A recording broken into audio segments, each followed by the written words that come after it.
ذَلِكُمُ اللَّهُ رَبُّكُمْ خَالِقُ كُلِّ شَيْءٍ لَا إِلَٰهَ إِلَّا هُوَ فَأَنَّىٰ تُؤْفَكُونَ۔ 7ویں پارے کے آخری رکوع میں سورۃ الانعام آیت نمبر 102 میں یہ الفاظ متشابہ ہیں۔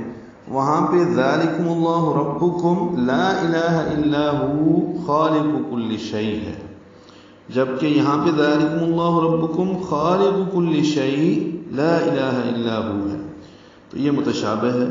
ذالکم میں ذال نرمی سے ادا کریں گے، 2 حرکات لمبا کریں گے، لام باریک ہے، کاف بھی باریک ہے، میم کی پیش کو لفظ اللہ کے لام سے ملا دیں گے تو ذالکم اللہ لام اسم جلالہ پر پڑھیں گے اور 2 حرکات لمبا کریں گے، ہاں اقصی حلق سے نکالیں گے اور معروف طریقے سے پڑھیں گے۔ ربکم میں را پر پڑھیں گے، با کو جلدی سے پڑھیں گے، معروف، کاف بھی معروف اور باریک ہے، میم ساکن پہ اظہار۔ ربکم خالق میں خا پر ہے، قاف بھی پر ہے، بیچ میں لام باریک ہے، تو یہ نہ ہو کہ 2 حروف پر کریں تو بیچ میں تیسرا بھی پر ہو جائے۔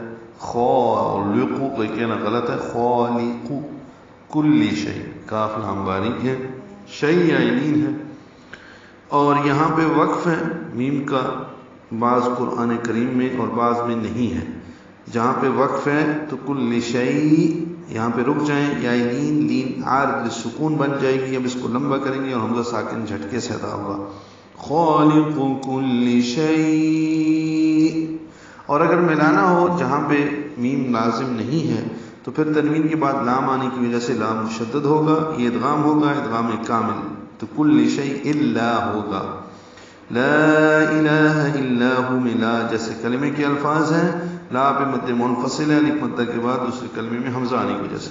الہ میں لام بھی باریک ہے اور 2 حرکات لمبا ہے، الا میں الف مدہ ہے، لام باریک ہے، ہو وقفن ہو ہوتا ہے، ملائیں گے تو ہوگا، واؤ کو ہونٹوں کی نہ تمام گلائی سے جلدی ادا کریں گے، ہاں اقصی حلق سے ادا کریں گے۔